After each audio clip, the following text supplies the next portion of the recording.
Chilli powder అన్ని రకాల వంటలకు పచ్చళ్లకు సరైన chilli powder. No colour, no chemicals.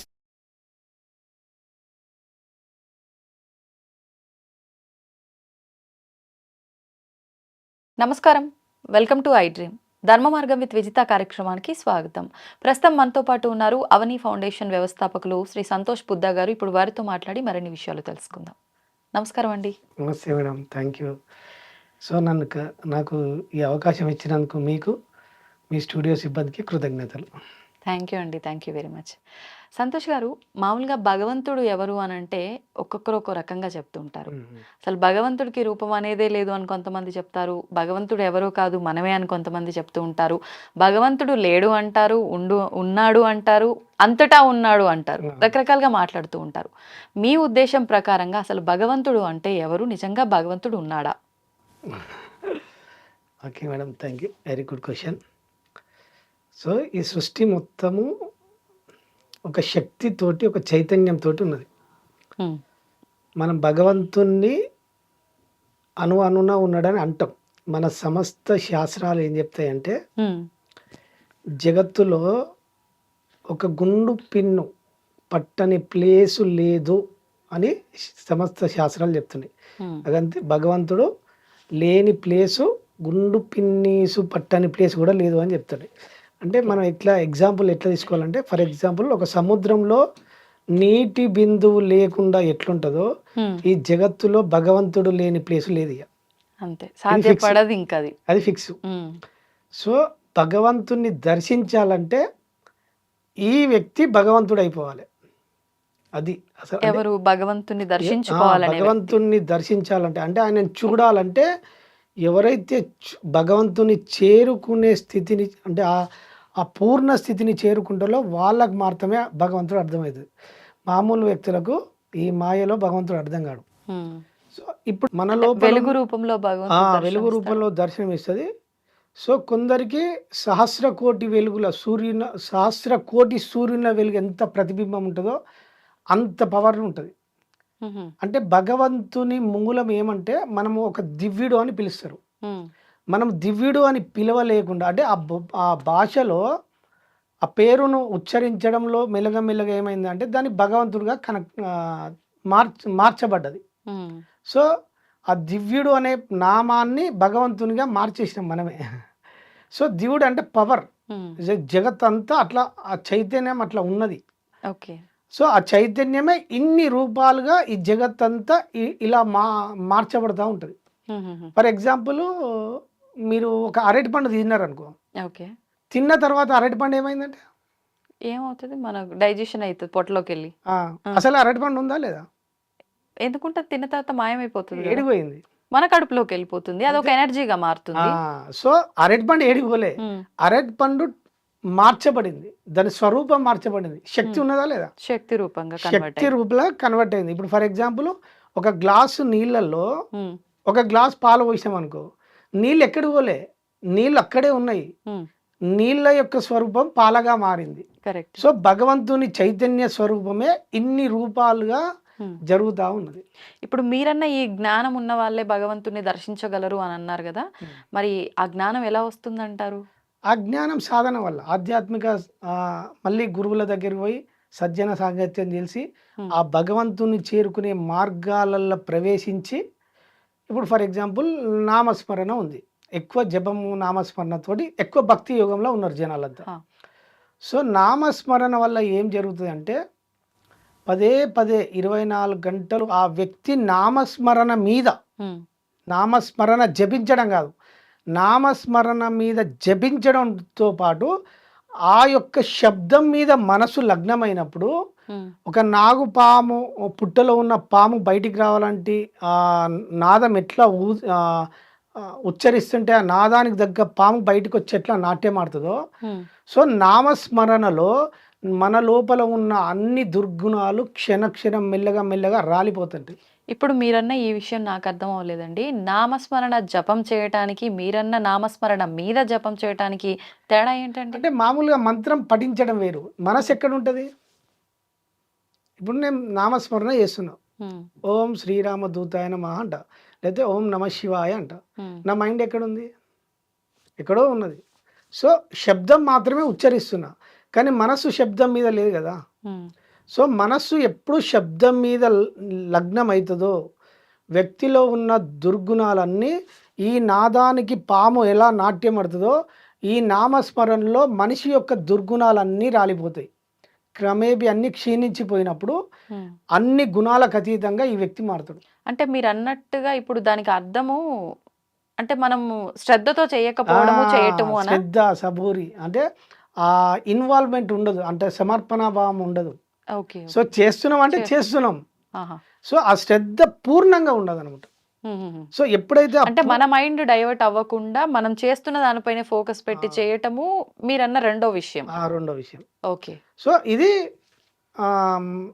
భక్తి యోగంలో. కానీ ఇప్పుడు ప్రతి ఒక్కరం కూడా నిజంగా నామస్మరణ చెయ్యాలని అనుకుంటాం, అది భక్తితో కానివ్వండి ఏదైనా కోరికతో కానివ్వండి. కానీ ఆ కూర్చున్న కాసేపట్లోనే అది మనం మనసు అనేది ఇక్కడ నిగ్రహం పెట్టలేకపోతూ ఉంటాము. పెట్టాలని కూర్చున్నప్పటికీ వేరే ఆలోచన చేయొద్దు అనుకున్నప్పటికీ పెట్టలేకపోతూ ఉంటాం. మరి ఇది ఎలా సాధ్యపడుతుందంటారు? అదే కదా సాధన. సాధన అంటే మీరన్న ఈ నామస్మరణ కంటిన్యూగా చేస్తూ ఉండటమేనా? మనస్సు నామస్మరణ ఉంచడమే. ఓకే. రెండు ఏకీకృతమై రెండు ఏకకాలంలో కొనసాగాలి. కొనసాగి అభ్యాసం చేస్తే ఈ వ్యక్తి పూర్ణత్వం పొందుతాడు. ఓకే. సో మళ్ళీ అన్ని మూలమే. భక్తి ఒకటే, జ్ఞానం ఒకటే, ధ్యానం అంతా మూలంలో మళ్ళీ అన్ని ఒకటే అవుతాయి. కానీ ధ్యానం డిఫరెంట్. ధ్యానం ఏంది అంటే, ఇప్పుడు ధ్యానం ఉన్నది, ధ్యానం టోటల్గా మనిషి విడివడిపోతాడు, అంటే గమనించడంలోకి వెళ్ళిపోతాడు. మనస్సు గమనించడంలోకి వెళ్ళిపోతుంది ఇక్కడ. అంటే ప్రతిదీ అబ్జర్వ్ చేయటమా? ప్రతిదాన్ని ఏం అబ్జర్వ్ చేస్తుంది? ఇప్పుడు ధ్యాన పద్ధతులు రకరకాలుగా ఉంటాయి మేడం. అంటే సాధారణంగా ధ్యానం అంటేనే ఆలోచన రహిత స్థితిలో ఉండటము అంటారు. ధ్యాన స్థితి వేరు, ధ్యానం వేరు. ఏంటి వ్యత్యాసం? ధ్యాన స్థితి అంటే ఆలోచన లేకుండా వచ్చే స్థితిని ధ్యాన స్థితి అంటారు. సో ధ్యానం వేరు. మళ్ళా ధ్యానం అంటే మనం చేసే పద్ధతి, ఆ రూట్ను, అంటే ఆలోచన లేకుండా ఉండే స్థితిని చేరుకోవడానికి చేసేది ధ్యాన పద్ధతి. ప్రాసెస్ ఆ వేల పోవడం. సో ఆ ప్రాసెస్ లో రకరకాల పద్ధతులు ఉన్నాయి. మళ్ళా ఇప్పుడు బుద్ధుడు ఇచ్చింది శ్వాస మీద ధ్యాస ఉన్నది. ఒక్కొక్క గురువు ఒక్కొక్క పద్ధతిని ఇచ్చిండు మనకు. సో భగవాన్ నేనెవరు అనే ప్రశ్నను ఇచ్చిండు. ఇప్పుడు మనకు భగవద్గీత శ్రీకృష్ణుడు నాసాగ్రం మీద దృష్టి పెట్టమంటాడు, ఒక్కొక్కది ఒక పద్ధతిలో. సో సామాన్యంగా ఏ రకంగా చేసినప్పటికీ ఆ స్థితికి చేరుకోవటం అయితే సాధ్యమే, కానీ సాధన ద్వారా, సాధన చేయకుండా సాధ్యపడదు. సో ఇప్పుడు ఫర్ ఎగ్జాంపుల్ శ్వాస మీద ధ్యాస అనుకుందాం, ఎందుకంటే ఇప్పుడు ఎక్కువ అది అందరికి ఈజీ, కామన్ పీపుల్ కూడా ఈజీ. బుద్ధుడు ఇచ్చింది అది సింపుల్ కాబట్టి. ఇక్కడ మనసు ఏమవుతుందంటే, మామూలుగా ఏ విషయంలో కానీ మనస్సు ఎప్పుడు పనిచేస్తూ ఉంటుంది. సో నామస్మరణలో మనసు ఉంటేనే మంత్రం జరుగుతుంది, మనసు లేకుండా మనసు జరగదు. మీరు ఏ ఇష్యూలో ఉన్నా మనసు ద్వారానే ఆ పరిస్థితిని చేరుకోవచ్చు. సో ధ్యానంలో ఏంటంటే మనస్సును గమనించడంలోకి వెళ్ళిపోతుంది. ఓకే. ఇప్పుడు శ్వాస మీద ధ్యాస, ఇక్కడ మనసు ఏమవుతుందంటే శ్వాస వచ్చినప్పుడు పోయినప్పుడు వచ్చిపోయే శ్వాస మీద మనసు గమనించడంలోకి షిఫ్ట్ అవుతుంది. మనసు ఎక్కడ ఉంది? గమనంలో ఉంది. సో ఇక్కడ దీని అర్థం ఏంటంటే మనసును చూడడంలోకి పంపిస్తున్నాం. మనసు ఎప్పుడైతే చూడడంలోకి పంపించినప్పుడు మనసు పని చేయడం ఆగిపోతుంది. 24 గంటలు మనస్సుకు గ్యాప్ లేకుండా పని చేయడం అలవాటు కదా, అంతే కదా. ఏ క్షణమైనా మనసు పని చేస్తూనే ఉంటుంది. ఇది ఒక కోతిలాగా ఉంటుంది. దాన్ని ఎట్లా అంటారంటే నిలకడ లేకుండా ఎప్పుడు కళ్ళుదాయిన కోతిలాగా అంటారు. ఆ కళ్ళుదాయిన కోతికి ఒక తేలు కుడితే ఎట్లుంటుంది? ఓకే. ఇంకా గందరగోళంగా ఉంటుంది. అంత గందరగోళంలో ఉన్న మనసును ఫస్ట్ టైం ధ్యానంలో వచ్చిన తర్వాత, ధ్యాన పద్ధతిలోకి అడుగు పెట్టినప్పుడు మనస్సును గమనించడంలోకి పంపిస్తున్నాం. ఇక్కడ ఇది అర్థం చేసుకోవాలి, ఇది సూక్ష్మంగా అర్థం చేసుకుంటే తప్ప అర్థం కాదు. మనస్సును గమనించడంలోకి షిఫ్ట్ అవుతుంది, అంటే పని చేస్తున్న మనస్సును గమనించడంలోకి పంపిస్తున్నాం. ఓకే. అంటే ఇక్కడ ఏంది? శ్వాస మీద ధ్యాస. ధ్యాస అంటే ఏంది? పెట్టడం, దృష్టి పెట్టడం. దృష్టి అంటే చూడడం, గమనించడం. Hmm. అంటే ఇక్కడ గమనంలోకి వెళ్ళిపోతుంది మనసు. Hmm. గమనంలోకి వెళ్ళిపోయినప్పుడు ఇక్కడ ఒక పాయింట్ తీసుకుంటున్నాం. ఫర్ ఎగ్జాంపుల్ ఇప్పుడు ఓం శాంతి తీసుకుంటాం. ఓం శాంతి అంటే శివనేత్ర ఒక ఒక డాట్ పెట్టి దాన్నే ప్రత్యేకంగా చూడడం. Hmm. సో ఇక్కడ శ్వాస మీద ధ్యాస ఏమవుతుందంటే మనసును గమనించడంలోకి ఎప్పుడైతే మనసు గమనించడంలోకి వెళ్ళిపోయిందో మనసు పని చేయడం ఆగిపోతుంది. ఇక్కడ Hmm. మనసు ఆగిపోతుందిగా. ఎక్కడ ఉంది? గమనంలో ఉంది. అవును. గమనంలో ఉన్నప్పుడు మనసు పనిచేస్తుందా? లేదు. Hmm. ఇప్పుడు ఏమైంది? అంటే అది దృష్టి పెట్టింది అన్న అది కూడా ఒక పనే కదా, అది మొత్తానికి ఇది ప్రాథమిక దశ. నిద్రాస్థితిలోకి రాలేదు కదా. లేదు, ఇది ప్రాథమిక దశ. Hmm. ఇదే అభ్యాసం ఇదే. ఓకే. అంటే నేను మీకు స్టెప్ బై స్టెప్ వివరిస్తున్నా. ఇది అర్థమవుతుంది. ఇది ప్రాథమిక దశలో మనసు గమనించడంలోకి వెళ్ళిపోయినప్పుడు ఏమైందంటే మనము చిన్నప్పటి సంది అంటే పుట్టినప్పటి సంది మన మనసు ఎన్నో చిత్రాలు, పొద్దున్న లేస్తే న్యూస్ పేపర్లు, టీవీ సీరియళ్ళు, ప్రపంచంలో ఉన్న మెమరీ కార్డ్ సినిమాలు ఫుల్ అయిపోయింది. అన్ని మొత్తం నింపుకొని ఉన్నాం. కదా. ఇప్పుడు ఫర్ ఎగ్జాంపుల్ దీన్ని మంచిగా మనకు వాడుక భాషలో ఎక్స్ప్లెయిన్ చేస్తాం మీకు. ఇప్పుడు మన హౌస్ ఉంటుంది కదా మేడం, మన ఇల్లు ఉంటుంది కదా. ఇల్లును ఒక 1 month లేకపోతే 1 month వదిలేసి లాగేసి మనం ఎట్టన్నా బయటికి వెళ్ళిపోయినాం. ఓకే. వెళ్ళిపోయిన తర్వాత మళ్ళీ 1 month తర్వాత ఇంటికి వచ్చిన తర్వాత ఇల్లు ఎట్లుంటుంది? అంత బూజు పట్టేసి అంత చెత్త చిందరవందరగా ఉంటుంది dust కదా. ఎక్కువగా. అవును. సో ఇప్పుడు క్లీనింగ్ ప్రాసెస్ చేయాలి. ఉమ్. చేయగానే ఏం జరుగుతుందో చెప్పండి. ఉమ్. ఫస్ట్ ఏం చేస్తారంటే ఎప్పుడైతే ఆ పని మొదలు పెట్టడంలో ఉమ్. ఆ గృహంలో ఉండే వ్యక్తులు మొదలు పెడతారు కదా, అంటే నూకడం స్టార్ట్ చేస్తారు. స్టార్ట్ కాగానే ఏం జరుగుతుంది? ఉమ్. అందరు ఏమనుకుంటారంటే మెల్లగా మెల్లగా క్లీన్ అవుతుంది అంటారు. క్లీనింగ్ కాదు. ఫస్ట్ మనం ఎప్పుడైతే మొదలు పెట్టగానే ఆ దుమ్మంతా లేచి ఇంకా గందరగోళం అవుతుంది. ఉహుం. అంతేనా లేదా? అంటే ఒక 1 month మొత్తం స్టోరేజ్ ఉన్న స్టార్ట్ కాగానే ఇంకా గందరగోళం అవుతుంది. డస్ట్ అంతా డస్ట్ అంతా లేస్తుంది. అది ఎప్పుడైతే కొనసాగుతుందో ఆ కొనసాగే క్రమంలో మెల్లగా మెల్లగా క్లీనింగ్ అవుతుంది. సో లాస్ట్ ఎండ్ వరకు మనము చేస్తే తప్ప అది క్లీన్ జరగదు. సో ఒక్కొక్క గదిని క్లీన్ చేసుకుంటూ రావాలి.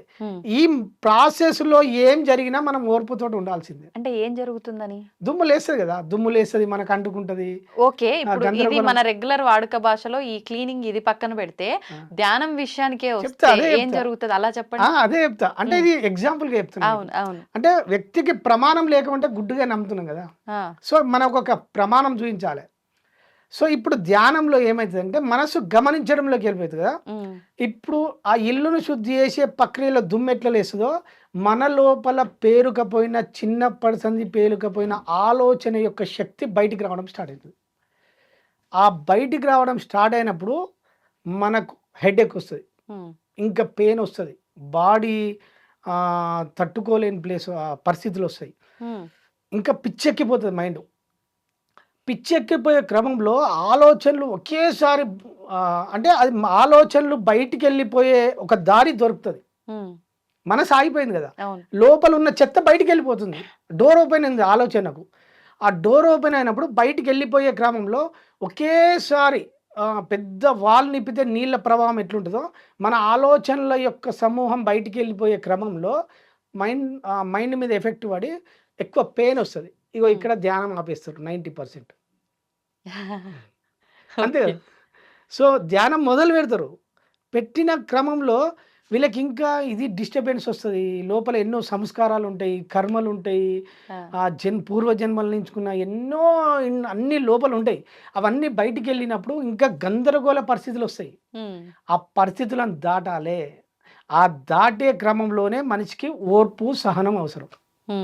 ఇది ప్రాసెసింగ్. ఇప్పుడు మీరన్న ఈ స్థితి, ఈ పిచ్చి గందరగోళం, ఈ స్థితి ఏర్పడడానికి ఎంత సమయం పడుతుందంటారు సుమారు? అంటే వాళ్ళ పరిస్థితిని బట్టా లేదంటే ఎలా? ఒక్కొక్క వ్యక్తిని. అందుకే చిన్నప్పటి సంది, చిన్న పిల్లల సందే రోజు 10 నిమిషాలు మన పాత్రలు ఎట్లా శుద్ధి చేసుకుంటామో డైలీ ఇంట్లో, ఆ పాత్రలు శుద్ధి చేయకపోతే ఎట్లుంటాయో సో మనసును కూడా రోజు మనసు పనిచేస్తుంది కదా. రోజు చిత్రాలు తీసుకుంటుంది కదా, ఎన్నో చిత్రాలు తీసుకొని స్టోరేజ్ చేస్తుంది కదా.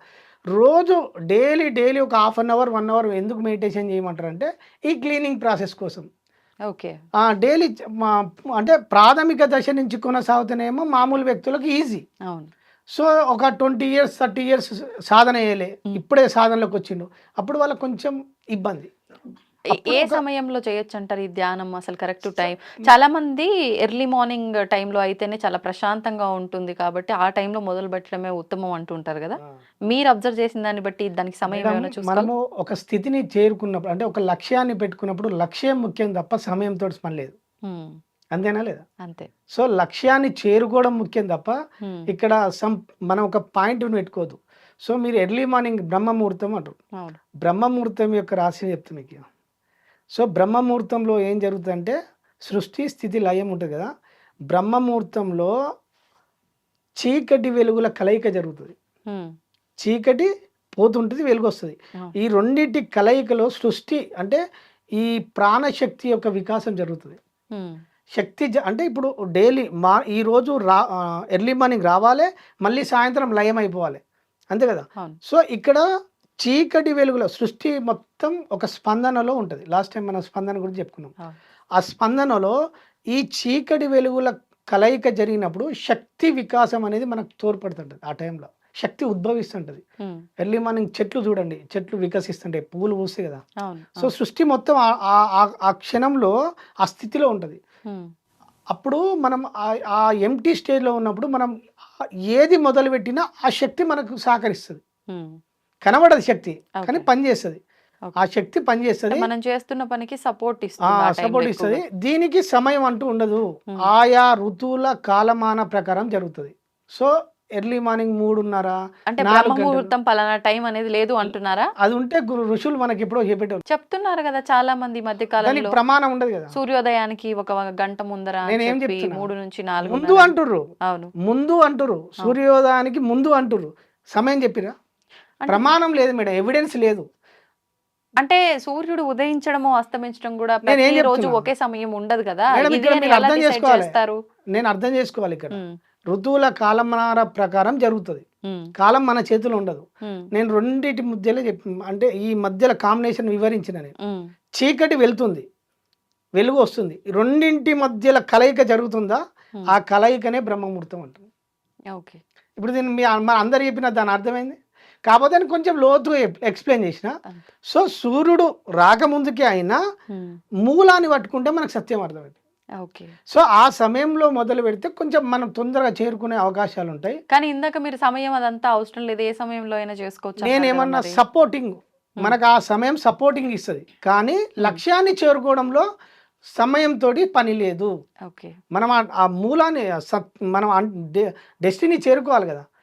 సో ఆత్మజ్ఞానం చేయాలన్న ఆలోచన బలంగా ఉంది అంటే ఈ సమయాలు ఇవన్నీ అవసరం లేదు, అవన్నీ ఏ క్షణమైనా చేయొచ్చు. ఓకే సంతోష్ గారు, ఇప్పుడు మీరు చెప్పినట్టుగా ధ్యానం చేసే ప్రాసెస్లో ఈ పిచ్చి పిచ్చి ఆలోచనలు, ఇవి వచ్చే ఇబ్బందులను బట్టి ఇక్కడికి అందరూ ఆపేస్తారు అని అన్నారు. నిజంగా అంటే అది ఆపకుండా కంటిన్యూ చేస్తే ఎంతవరకు ఫలితం ఉంటుంది? అంటే మీరు అన్నది వాస్తవం, చాలా మంది ఏదో మంచి జరుగుతుంది అని మొదలు పెడితే దీనివల్ల నాకు ఇబ్బంది వస్తుందే తప్ప ఇది మంచి జరిగేటట్టుగా లేదని వదిలేసే వాళ్ళు ఉన్నారు. మరి అటువంటప్పుడు ఏదన్నా చిన్న అంటే టిప్ ఏదైనా ఉందా అలాంటి వాళ్ళు ఇవి కంట్రోల్ చేసి ముందుకు వెళ్ళటానికి? అయితే ఇక్కడ సాధనను ఎలా చేయాలని తెలుసుకోవాలి. ఫస్ట్ తెలుసుకొని చేస్తే తొందరగా ఈజీ చేరుతాం. ఓకే, సో ఈ ప్రాసెస్లో నేను మీకు ఒక 2 minutes చేపిస్తా, ఈ అయిపోయినాక చేపిస్తా, అది అర్థమవుతుంది. సో ఇప్పుడు నెక్స్ట్ మన అంటే చేరుకున్నాక దాటిన తర్వాత ఏం జరుగుతుందో చెప్తా.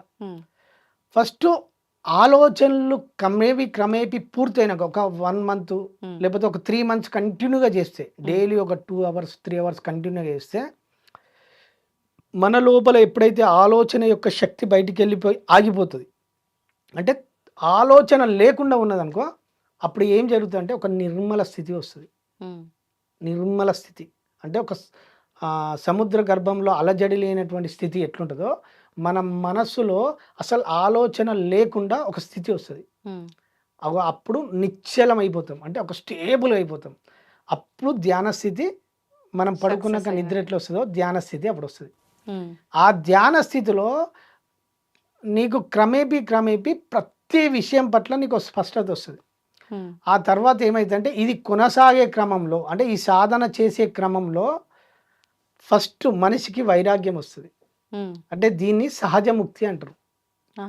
సహజముక్తి అంటే అన్నింటి పట్ల మన మైండ్ కోరుకోవడం ఆపేస్తుంది. అంటే అవసరం లేని వస్తువులు, భౌతికమైన అవసరాలు. భౌతికమైన వస్తువుల పట్ల. అంటే ఇది ఇంతే, దాని పాత్ర నీకు అర్థమైపోతుంది. ఓకే. సో ఇది నాకు అవసరమా కాదా, అంటే ఇదే వైరాగ్యం. శాస్త్రంలో వైరాగ్యానికి అందుకే ప్రథమ స్థానం ఉన్నది. అంటే ఏది అవసరమో దాన్నే మైండ్ పట్టుకుంటుంది తప్ప అనవసరమైన దాన్ని పట్టుకోదు. ఫర్ ఎగ్జాంపుల్ మామూలు వ్యక్తులు ఉన్నారు. సో ప్రపంచంలో చూస్తే ఎన్నో హోదాలు కనబడతాయి. సో అవన్నీ కోరుకుంటుంది మన మైండ్, ఆకర్షిస్తూ ఉంటుంది. సో ధ్యాన సాధనల వైరాగ్యం రావడం వల్ల ఏమవుతుందంటే అవన్నిటిని కోరుకోవడం కట్ చేస్తుంది, కనెక్షన్ కట్ అయిపోతుంది. అప్పుడు ఏమవుతుందంటే మనసు ఒకే దాని మీద నిలబడడం స్టార్ట్ అవుతుంది. ఈ వ్యక్తికి ఏది అవసరం దాని మీదనే నిలబడుతుంది మనసు, దాని మీదనే నిలబడుతుంది. మనసు దేన్నైతే చూస్తుందో అది మన జీవితంలోకి వస్తువుగా వస్తుంది. సో మనసు 24 గంటలు దేని మీద అయితే సృష్టి మొదలు పెడుతుందో దీన్ని అన్నమయ్య ఏమంటాడు, భావింప సకల సంపదల రూపం అదివో. అంటే మనం ఏదైతే భావిస్తామో సకల సంపదలు నీ ముందు ఉన్నాయి అని చెప్తున్నావు. సో మనస్సు ద్వారా మన భావన ఉంటుంది కదా. సో భావన మనసులోకి వెళ్ళిపోయి చూడడం మొదలైతుంది. చూడినప్పుడు అది సృష్టిగా మారుతుంది. దీన్ని బ్రహ్మం గారు ఏం చెప్తారంటే, దృష్టి నిలపనేలా దేవుడే దిగివచ్చు, దృష్టి నిలపని చోట నష్టపడను, దృష్టి నిలిపిన చోట సృష్టి సృష్టించబడను, కాళికాంబాంశ కాళికాంబ.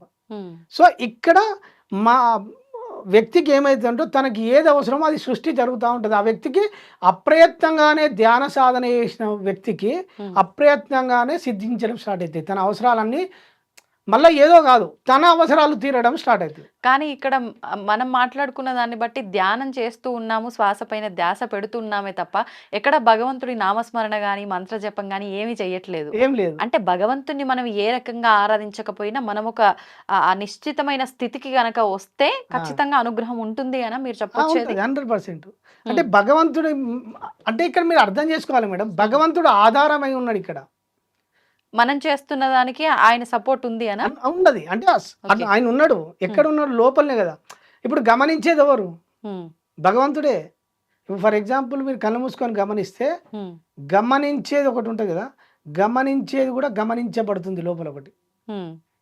కళ్ళు మూసుకొని గమనిస్తున్నాం, గమనించేదాన్ని కూడా గమనించే స్థితి ఉంటుంది. ఆ స్థితే భగవత్ స్థితి. సో అది ఈ రూపంలో మనకు అవసరానికి ఆ శక్తి ఈ రూపంలోకి మనకు వస్తువు రూపంగా మనం జీవితంలోకి వస్తుంది. సో ఇది ప్రాసెస్లో మనకు మన ప్రయత్నం లేకుండానే అన్ని సమకూరుస్తాయి. సో నెక్స్ట్ లెవెల్ ఏంటంటే, నెక్స్ట్ ఇంకా ఫర్దర్ స్టెప్ వెళ్తే బంధ విముక్తి వస్తుంది. అంటే ఈయన ప్రతి విషయం పట్ల స్పష్టత వస్తుందని చెప్పిన కదా. సో ఈ సాధనలో పరిపక్వత పెరిగినా కొద్ది ఏమవుతుందంటే వ్యక్తి సమానత్వాన్ని చూడగలిగే స్థితిని చేరుకుంటాడు. సమానత్వం ఏంటంటే మనుషులు సమానత్వం కాదు, ఉన్నోడు లేనోడు ఒకటి కాదు ఇక మరి. సో సమానత్వం అంటే ఉన్నది ఉన్నట్టు చూడడం అలవాటు అవుతుంది. అంటే ప్రతిదీ ఎలా ఉందో అలా యాక్సెప్ట్ చేయడం, ఎలా ఉన్నదో అలా యాక్సెప్టెన్సీ వస్తుంది. ఎట్లా వస్తుంది అంటే, ఫర్ ఎగ్జాంపుల్ ఒక మూర్ఖుని మూర్ఖుల్లాగానే చూస్తాడు, ఒక ధనవంతుని ధనవంతులుగానే చూస్తాడు, పేదవాన్ని పేదవానిలాగానే చూస్తాడు, ఆవును ఆవులాగానే చూస్తాడు, డాగును డాగులాగానే చూస్తాడు. కానీ ఇప్పుడు మనం ప్రపంచంలో సమానత్వం అంటే పేదవాన్ని ధనవంతునిగా చేయాలని అనుకుంటాం. అట్లా కాదు రోల్. ఇక్కడ సృష్టి కార్యంలో ఎవరి రోల్లో వాళ్ళు ఉన్నారు కదా. ఒక రాక్షసుని రాక్షసునిలాగానే చూస్తాడు, కానీ ఏం విభేదించడు. సో ఈ క్యారెక్టర్ అర్థమైపోతుంది వ్యక్తి. ఇప్పుడు ఇంట్లో భార్య భర్తలు ఉన్నారు, భార్యను భార్యలాగా ట్రీట్ చేసినప్పుడు, భర్తను భర్తలాగా ట్రీట్ చేసినప్పుడు ఇంకా గొడవ ఎక్కదు మేడం. సో ఎవరి పాత్రను వాళ్ళకి విలువ ఇచ్చినప్పుడు, గౌరవించినప్పుడు యాక్సెప్టెన్సీ జరిగిందా లేదా. ఇప్పుడు ఆ ఇంట్లో సమస్యలు మెల్లగా మెల్లగా రాలిపోయినట్ట లేదా. సో ఇదే బంధముక్తి. నెక్స్ట్ లెవెల్కి వెళ్ళినప్పుడు కర్మముక్తి జరుగుతుంది. ఆ నెక్స్ట్ లెవెల్ ఏంటి? కర్మముక్తి. అంటే ఇప్పుడు మీరు చెప్పినట్టుగా ఇది దాటినప్పుడు ఈ మళ్ళీ ఇందులో దాటిన తర్వాత కర్మను కూడా అంటకుండా, అంటే ఇంకా స్టేబుల్గా అయిపోతుంది, నిశ్చల స్థితి స్టేబుల్గా అయిపోతుంది. అన్నింటి పట్ల ఈ సృష్టి యజ్ఞం పట్ల ఈ కార్యం ఎట్లా రూపొందించబడ్డది, కార్యం వెనకాల ఏమున్నది, అప్పుడు ఏమవుతుందంటే దృశ్య జగత్తు అదృశ్య జగత్తు ఈ వ్యక్తిలోకి ప్రవేశించబడుతుంది. సో దృశ్య జగత్తు అంటే ఏంది, అదృశ్య జగత్తు ఏంది అర్థమైనప్పుడు కర్మ ద్వారా సృష్టి ఎలా నడుస్తుంది. ఉమ్, సో ఈ కర్మ యొక్క పరిపక్వత దశకు వచ్చినప్పుడు కర్మ కూడా ఎలా రాలిపోతుంది అర్థమైపోతుంది. ఏంటండి అదృశ్య శక్తి అంటే ఇప్పుడు కంటికి కనబడేది దృశ్యం, ఉమ్, ఇప్పుడు అంటే నిత్యము మనం చూస్తుండే చూసేది దృశ్య జగత్తు. దీనికి కారణం ఏంది? అదృశ్య జగత్తు. సో అదృశ్య జగత్తే ఈ దృశ్య జగత్తుకు కారణం. అది లేకుండా ఇది కనబడదు. అంటే అదృశ్య శక్తి అంటే ఇది భగవంతుడు మీకు- అనా? ఇది మీకు ఒక భౌతికంగా నేను ఎక్స్ప్లెయిన్ చేస్తాను, మీకు అర్థంగా ఇది అర్థం చేసుకోవాలి. ఓకే. సో అంటే ఒక దానికి బేస్ చెప్తా కానీ మూలం అర్థం కాదు. మళ్ళీ ఉమ్, ఉమ్. ప్లేట్లోనే అన్నం తింటున్నా కదా, అన్నం రావడానికి ఎంత జరిగింది? దాని వెనకాల రీజన్ అంటే దాని మీరు వెనకాల కంచంలో పెట్టుకొని 4 మెతుకులు తింటున్నారంటే దాని వెనకాల ఏంటి ఏమున్నది reason అనా? తెలియాలి. ఓకే. సో అక్కడ పంట పండించే రైతు ఉంటాడు, రైతు ఆ పని చేసే రైతు కూలీలు ఉంటారు. ఉమ్, ఆ కూలీల వెనకాల ఆ ధాన్యాన్ని ఒక మిల్లుకు సమకూర్చే వ్యవస్థ, ఆటో మిల్లలు వాళ్ళు ఉంటారు, ఆ, రైస్ మిల్లలు ఉంటారు, ట్రాన్స్పోర్టేషన్ ఉంటుంది, ఉమ్, బిజినెస్ మ్యాన్లు ఉంటారు. ఇంత వెనకాల ఉందా లేదా? అదంతా లేకుండా నా ప్లేట్లకు రైస్ వచ్చి అన్నం వచ్చిందా? లేదు. సో ఇది కనబడేది, ఉమ్, కనబడంది అది. ఓకే. సో ఇప్పుడు అది లేకుండా ఇది జరిగిందా? జరగదు. సో ఈ సృష్టికి వెనకాల అది జరుగుతుంది. ఉహు. ఆ, అది ఎలా గ్రహించొచ్చు దాన్ని? అది కూడా మీరు చెప్పిన ఈ స్థితి వల్లే గ్రహించొచ్చు. మన జ్ఞానం వల్లనే కదా, ధ్యానం వల్ల జ్ఞానం వస్తుందని చెప్పిన కదా. అంటే ఇది ధ్యానం చేయని వాళ్ళు కూడా చాలా మంది గ్రహిస్తున్న సత్యమే కదా. ఏది ఎట్లా? అండర్స్టాండింగ్ కదా, ఒక రకంగా జ్ఞానమే కదా, అది కూడా అవగాహన కదా. ఉమ్, మేడం ఇంకొక సత్యం మీరు అర్థం చేసుకోవాలి. ఉమ్,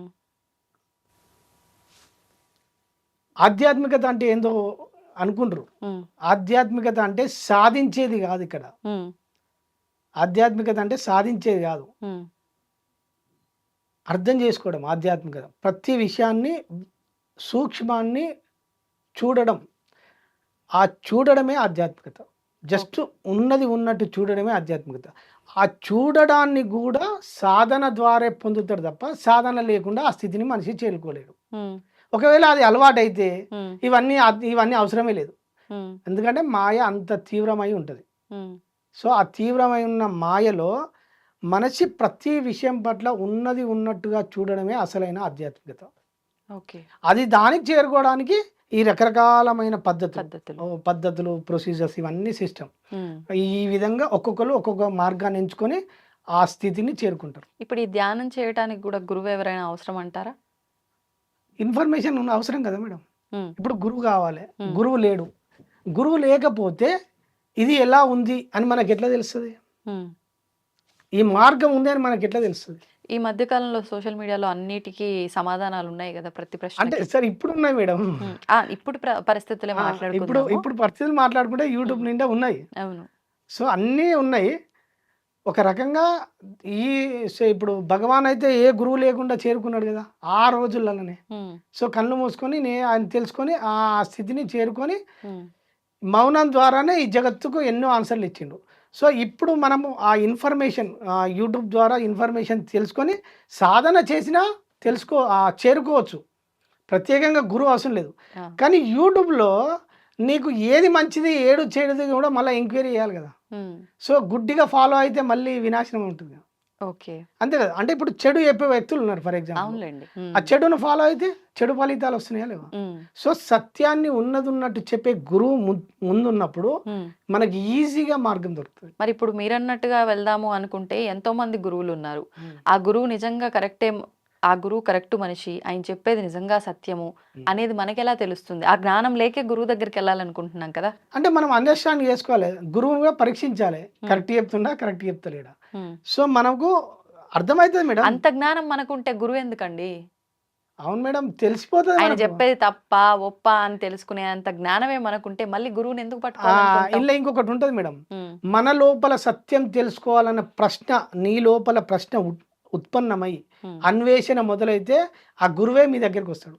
ఉమ్, అంటే మీకు ఆ నేచరు, ఆ లోపల తపననే, మన లోపల తపన ఉంటుంది కదా, ఆ తపననే తపస్సుగా మారి ఏది అవసరమో ఆ వ్యక్తిని మన ముందుకు తీసుకొస్తుంది. ఆ డిజైన్ను, ఆ నేచర్, ఆ డిజైన్ను సమకూర్చి ఆ వ్యక్తి, ఆ గురువును మనం తీసుకొచ్చి కరెక్ట్ సమాచారాన్ని మనకు చేరవేస్తుంది. ఉమ్. కానీ ఇది ఒకప్పటి కాలంలో ఓకే అంటే గురువే శిష్యుణ్ణి ఎంచుకొని వచ్చి పరీక్షలు కూడా పెట్టి ఉంటుంది మేడం. ఇప్పుడు అదంతా సాధ్యపడుతుంది సాధ్యమే. అంటారా? మన జర్నీలో, జీవిత ప్రయాణంలో ఉమ్, గురువు మన జీవితంలోకి వస్తారు. ఓకే. నా లైఫ్లో అదే జరిగింది. హ్మ్. ఉమ్. ఎలా? నేను నా లోపల జరిగిన ఆ తపన హ్మ్. సత్యం తెలుసుకోవాలన్న ఆరాటన హ్మ్. చెప్తే కదా లాస్ట్ టైం మా ఆ! అబ్బాయి విషయంలో. అవును. సో ఆ ఇన్సిడెంట్ తర్వాత హ్మ్. ఆ పరిణామంలో అసలు ఏంది జీవితం అని నా లోపల ఒక అంధకారం వచ్చినప్పుడు నేను వెతకడం స్టార్ట్ చేసిన ఏంటిది సత్యం తెలుసుకునే క్రమంలో అన్ని సొసైటీలు తిరిగిన. హ్మ్. సొసైటీ ఆ తిరగడం వల్ల అన్ని గురువులను తిరిగినప్పుడు ఎవరు బాగా చెప్తారు ఏం చెప్తారు నేను అన్నీ డీకోడ్ చేసుకున్నాను నేను. హుహు. చేసుకున్నప్పుడు నాకు మా ఫిజికల్గా ఇప్పుడు అన్నపూర్ణ మేడం గురువు నాకు ఫిజికల్గా ఇప్పుడు భౌతికంగా ఓకే. అన్నపూర్ణ మేడం ఆ ధ్యాన సాధనలో నాకు ఎలా పోతే తొందరగా రీచ్ అవుతాం అనేది నాకు మీరు ఆమెను అప్రోచ్ అయ్యారా? లేదు ఆ! ఒక ప్రోగ్రాంలో మేడం కలిసింది. హుహు. ఆ, కలిసిపోయింది ఆ ర్యాపో కలిసిపోయింది నా స్వీకరించడము నాకు 2 సంవత్సరాలు హ్మ్. ఆమె దగ్గర సాధన చేయడము అన్నీ నన్ను ఎట్లా ముందుకు తీసుకెళ్లాలో అవన్నీ నాకు గైడ్ చేయడము హ్మ్. ప్రతి క్షణం ధ్యాన స్థితిలో ఎలా ఉండడం అవన్నీ నేర్పించింది ఆమెనే. ఆహా! నేను ప్రాక్టికల్గా దగ్గర ప్రతిరోజు నన్ను గైడ్ చేయడం అవన్నీ జరిగినాయి. హ్మ్. ఇప్పుడు గురువు వల్లనే నాకు దొరికింది కదా గురువు లేకుంటే నాకైతే దొరకదు కదా. ఓకే. సో జ్ఞానంలో మళ్ళీ కర్మయోగంలో నాకు భగవాన్ అందించిండు కానీ హ్మ్. భౌతికమైన ధ్యాన సాధనలో నాకు మా గురువు అన్నపూర్ణ మేడం అందించింది. ఓకే. ఓకే. అయితే ఖచ్చితంగా గురువు అవసరం అంటారు. అన్ని అంటే ఒక్కొక్కరికి ఒక పద్ధతి మేడం. హ్మ్. ఒక్కరిది ఒక లైఫ్ డిజైన్ ఒక వస్తుంది. ఓకే. నాకు గురువు ద్వారా దొరికింది. హ్మ్. హ్మ్. ఇప్పుడు మీరన్నట్టుగా ఇందాక మీరొక మాటన్నారు. ఆ కర్మ కూడా అంటకుండా చేసే ఆ స్థితి కూడా ఉంది అని చెప్పి. హ్మ్. ధ్యానంలో నెక్స్ట్ లెవెల్ అది అని చెప్పి. హ్మ్. అదెలా ఆ స్థితిని సాధ్యపడుతుంది? ఆ చేరుకున్న స్థితిని తర్వాత చేరుకోవటానికి ఏమైనా మెళకువలున్నాయా? మెలకువలు సాధన ద్వారానే వస్తాయి మేడం. అంత ఎంతసేపు చేయాల్సుంటుంది సాధన? అంటే మొదట మనం మొదలు పెట్టేటప్పుడు ఎంతసేపు చేయాల్సుంటుంది? మేడం ఈడ క్వాలిటీ మెడిటేషన్ అవసరం. ఎంతసేపు ఎంత చేసినా అని కాదు. ఎంత అని కాదు. ఓకే. ఆ డీప్‌గా క్వాలిటీ ఇప్పుడు రోజు గంటలు 20 గంటలు కూర్చునేటోళ్ళు ఉన్నారు. హ్మ్. రోజు హ్మ్. 40 రోజులు సీరియల్‌గా కూర్చునేటోళ్ళు ఉన్నారు. హ్మ్. నేను చూసిన అంటే ఇప్పుడు నేను ఈ స్పిరిచువల్ పార్ట్‌లోకి వచ్చినాక 20 సంవత్సరాల సంధి ధ్యాన సాధన చేసినోళ్ళని చూసిన నేను. హ్మ్. కొన్ని సంస్థలల్లో డబ్బులు ఒక లక్షలు, లక్షలు ఫీజు కట్టి నేర్చుకున్నోళ్ళని చూసిన నేను. హ్మ్. నేను 5 సంవత్సరాలు నేను ఆధ్యాత్మిక మార్గంలో వచ్చి. ఆహా! నేను 2 సంవత్సరాలనే నేను ఆ స్టేట్‌ని చేరుకున్నా. ఓకే. అంటే ప్రాక్టీస్‌ని బట్టి. ప్రాక్టీస్. నేను అంటే మీరు కంప్లీట్ అసలు రూమ్‌లోంచి కూడా బయటికి ఆ! రాకుండా నేను ప్రాక్టీస్ అదే చేశానని చెప్పారు గదా! క్వాలిటీ మెడిటేషన్ అది చెప్తాను. క్వాలిటీ సాధన ఏం చేస్తే అట్లా మీరు అంటే రాత్రి పగళ్ళు ధ్యాన స్థితిలోనే ఉండేవారా? ఎలా అసలు? అంటే నాకు ప్రతి క్షణాన్ని హ్మ్. ఆ సాధనను వాడుకున్నా నేను. ఫర్ ఎగ్జాంపుల్ మీకు నేను ఆహ్, అన్నీ తెలుసుకున్నా. హ్మ్. తెలుసుకొని అన్నీ సాధన చేసిన. ఫస్ట్ ఫర్ ఎగ్జాంపుల్ ఒక గంట సేపు అంటే మా గురువు ఇప్పుడు అన్నపూర్ణ మేడం కలవక ముందుకు మామూలుగా సాధన అలవాటు అవును. చేసుకున్నా. అవును. సో, నా లోపల తపన ఆ స్థితిని నాకు మేడం వచ్చిన తర్వాత నాకు మళ్ళీ ఆ గురువు లభ్యమైనాక సాధన వేరు. హ్మ్. అంతకుముందుకు బేసిక్ లెవెల్‌లో చేసిన. ఫర్ ఎగ్జాంపుల్ నేను ఒక గ్లాస్ నెత్తిలో బోర్లేసుకొని గ్లాస్ కింద పడకుండా గంట సేపు కూర్చునేటోడిని అట్లా. హ్మ్. అట్లా కింద పడకుండా. అదొక పద్ధతి. అంటే అది మీకు మొదటిసారికే సాధ్యపడిందా? అంటే మెల్లగా మెల్లగా అలవాటు చేసుకున్నా. ఆహా! ప్రాక్టీస్ చేసిన మేడం. ఆ! ఆ! సో, ఇప్పుడు మేడం వచ్చిన తర్వాత ఫస్ట్ మమ్మల్ని కూర్చోబెట్టి ఎలా సాధన చేపిచ్చింది, ఎలా ముందుకెళ్ళాలి అనే పరిణామ క్రమంలో హ్మ్. ఫిజికల్ లైఫ్‌లో అంటే భౌతిక జీవితంలో గూడా సాధన ద్వారా ఎలా సిద్ధి పొందాలో నేర్పింది నాకు. హుహుహు. ఫర్ ఎగ్జాంపుల్ నేను సాక్షి నాకు అన్ని సాధనల కంటే సాక్షి ఉత్తమమైందని నాకు గురువు ద్వారా నాకు అర్థమైపోయింది. హ్మ్. అన్ని సాధనల కంటే. సాక్షి అంటే ఏందంటే ఉ మొత్తం టోటల్ బాడీగా డిటాచ్ అయిపోవడం నేర్పింది నాకు. అంటే ప్రతి క్షణాన్ని హ్మ్. ఒక పాటలుంటది. హ్మ్. 'అదిగో అల్లదిగో' అని ఒక పాట ఉంటది కదా! అదిగో అల్లదిగో శ్రీహరివాసము శ్రీహరివాసము 10,000 శేషుల పడగలమయం. పడగలమయము. దీని అర్థమైంది మేడం? మనకు దృశ్య రూపంలో ఆ! నారాయణుడు ఇట్లా సేదతీరుతుంటారు. 10,000 పడగలు ఆయన మీద ఇట్లా కప్పబడి ఉంటాయి. అవును. దృశ్య రూపంలో ఇది. హ్మ్. దాని మీనింగ్ ఏందంటే చెప్తా. హ్మ్. అన్నమయ్య చెప్పింది ఏందంటే హ్మ్. నారాయణుడంటే సృష్టిని నడిపించే వ్యక్తి. అంటే హ్మ్. సృష్టిని నడిపించే స్థితి. అదొక శక్తి. నడిపించినప్పుడు మన జీవితంలో సృష్టి నడుస్తుంది కదా! మన జీవితం నడుస్తుంది కదా! హ్మ్. నడిచినప్పుడు మనిషి జీవితం గందరగోళంగా ఉంటది. ప్రతి క్షణం ఏదో సమస్యలతోటి ఉంటదా? అవును. లేదా? అవును. సో, ఈ నారాయణుడు ఏమైపోయిండంటే ఇప్పుడు గమనించడంలో సేదతీరుతుండు. హ్మ్. నారాయణుడు గమనించడంలో సేదతీరుతుండు. 10,000 శేషులు అంటే 10,000 సమస్యలు చుట్టుముట్టినాయి. అయినా ఆయన పాల సముద్రం మీద ఏ సమస్యల్ని అంటకుండా అట్లా గమనించడంలో సేదతీరుతుండు. ఆ లీనమైపోయింది ఆయన. ఈ 10,000 సమస్యలు కూడా ఆయన అంటకుండా ఉన్నాడు. కానీ నిజంగా దానికి అర్థం అదేనా? అదే. ఆహా. మీరు అర్థం చేసుకోవచ్చు. మనం అలాంటి స్థితిలో వెళ్ళాలి మన అని. జీవితంలో మనము ఆ ఆనంద స్థితికి చేరుకున్నప్పుడు ఉమ్, ఈ 10,000 ఇప్పుడు నేను సాక్షి స్థితిలో ఉన్నా మేడం. ఉమ్, ఎవరన్నా వచ్చి నన్ను ఉమ్, మాటల ద్వారా కానీ చర్యల ద్వారా కానీ ఉమ్. నన్ను ఇబ్బంది పెట్టే ప్రయత్నం చేసిరు అనుకో, ఓకే. ఇప్పుడు నేను ఎక్కడున్నా గమనించడంలో ఉన్నా, అవును. నేను అతీతంగా ఉన్నా, గమనించడంలోకి వెళ్ళిపోయినా. వ్యక్తి వచ్చి నేను స్పందించలే, ఉమ్, అది అదే స్థితి కదా. ఆ, నేను స్పందించకపోతే ఏమవుతుంది? ఆ వ్యక్తి అంతే. అంటే ఇక్కడ ఏం జరుగుతుంది? ఆయనే శిక్ష చేసుకుంటాను. ఉమ్. ఇక్కడ నేను ఆనంద స్థితిలో ఉన్నానా లేదా?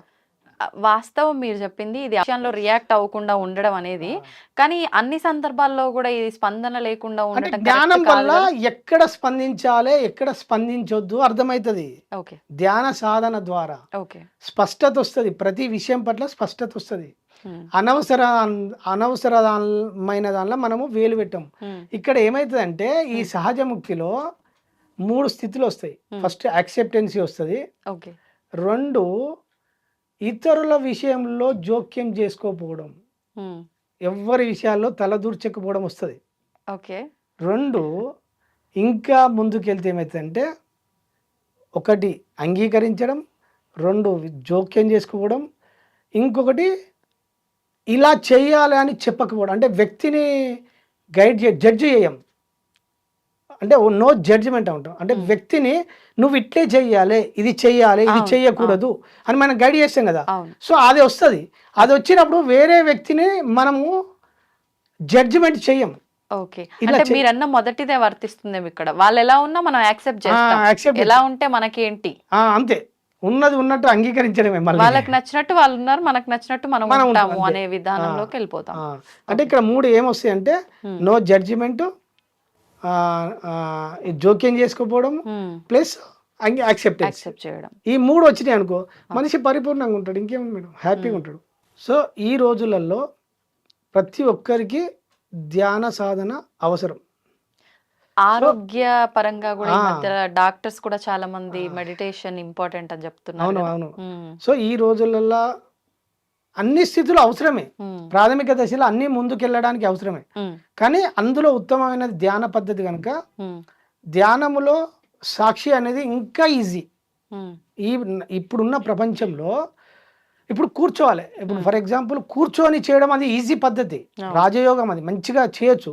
కానీ గంటలు కూర్చోవాలంటే ఈ బిజీ లైఫ్లో మనిషికి అవ్వదు. గందరగోళంగా ఉన్నాడు. ఉమ్, సో సాక్షి ధ్యానం అనేది ఉమ్, నిత్య జీవితంలో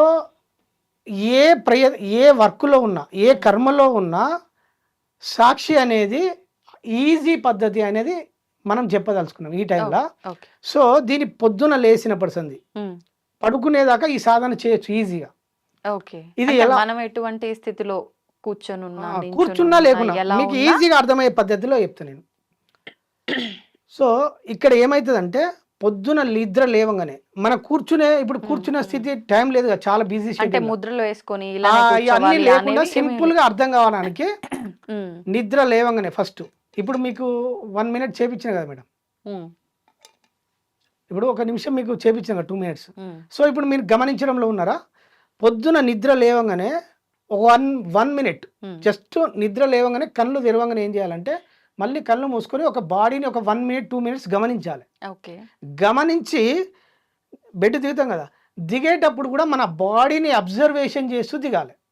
దిగి మనం వాష్రూమ్కి వెళ్తాం, ప్రతి అడుగును గమనిస్తూ వాష్రూమ్కి వెళ్ళాలి. ఉమ్, ట్యాబ్ ఇప్పుతాం, ట్యాబ్ ఇప్పేటప్పుడు గమనించాలి. ఉమ్, బ్రష్ తీసుకునేటప్పుడు గమనిస్తూ అబ్జర్వేషన్ చేస్తూ బ్రష్ తీసుకోవాలి. ఉమ్, పేస్ట్ అప్లై చేస్తాం కదా, ప్రతి దాన్ని అబ్జర్వేషన్ చేస్తూ కర్మ చేయాలి. ఇక్కడ ఉమ్, స్నానం చేసేటప్పుడు కూడా బాడీ మీద నీళ్ళు ఎట్లా పడుతున్నాయి, మనం సోపును ఎట్లా అప్లై చేస్తున్నాము, ఉమ్, మనము బట్టలు ఎట్లా వేసుకుంటున్నాం, అబ్జర్వేషన్లో ఉండాలి. ఇప్పుడు మైండ్ ఎక్కడ ఉంటుంది? ఇక్కడ నిరంతరంలో యాంత్రికంగా పనిచేస్తుంది మనసు. ఉమ్, ఇప్పుడు ఏం చేసినా ప్రతి పనిలో ఇక్కడ కర్మ జరుగుతుంది, ఉమ్, మనసు గమనించడంలోకి వెళ్ళిపోయింది. స్నానం చేసేటప్పుడు గమనిస్తుండు, బ్రష్ చేసుకున్నప్పుడు గమనిస్తుండు, ఫేస్ వాష్ చేసుకున్నప్పుడు గమనిస్తుండు. ఒక లేడీ అంటే ఇంట్లో లేడీస్ కుకింగ్ చేసేటప్పుడు కూడా గమనిస్తూ చేయాలి. గిన్నెలు పాత్రలు శుభ్రం చేసేటప్పుడు కడగాలి. కడిగేటప్పుడు ఎలా కడుగుతున్నాం, ఎలా జరుగుతుంది, మన మనస్సును ఎక్కడికో గాదిలకు చేస్తున్న పనిపైనే శ్రద్ధ దాని మీద మనస్సును అక్కడ నిలిపి ఉంచడం, ప్రాక్టీస్ చేయడం దీన్ని. సో ఏ పని చేసినా మనసును దాని మీద గమనిస్తూ ఉన్నప్పుడు ఏమైందంటే తొందరగా మనసు అలజడి నుంచి విముక్తి అవుతుంది. సో ఇది ఈజీ ప్రాసెస్. టీ తాగేటప్పుడు, పడుకునేటప్పుడు, అన్నం తినేటప్పుడు, బయటికి వెళ్ళేటప్పుడు, చెప్పులు వేసుకునేటప్పుడు గమనిస్తుండాలి. బయటికి వెళ్ళే కార్లో కూర్చున్నప్పుడు కూడా గమనిస్తూ మన బాడీని అబ్జర్వేషన్ చేస్తూ కూర్చోవాలి. అప్పుడు మామూలు వ్యక్తులకు కూడా ఈ ఒత్తిడి నుంచి దూరం అవుతారు. సింపుల్ టెక్నిక్ అందరి చేయడానికి ఆస్కారము. దీనికి సమయంతో పని లేదు, ప్లేస్ తోటి పని లేదు, వయసుతోటి పని లేదు. సో ఇది అందరికీ ఈ ధ్యాన పద్ధతి సులువైన మార్గం కాబట్టి నాకు ఈ చక్కటి అవకాశం ఇచ్చిన మీకు, స్టూడియో సిబ్బందికి మరోసారి కృతజ్ఞతలు. థ్యాంక్ యూ అండి. Thank you very much.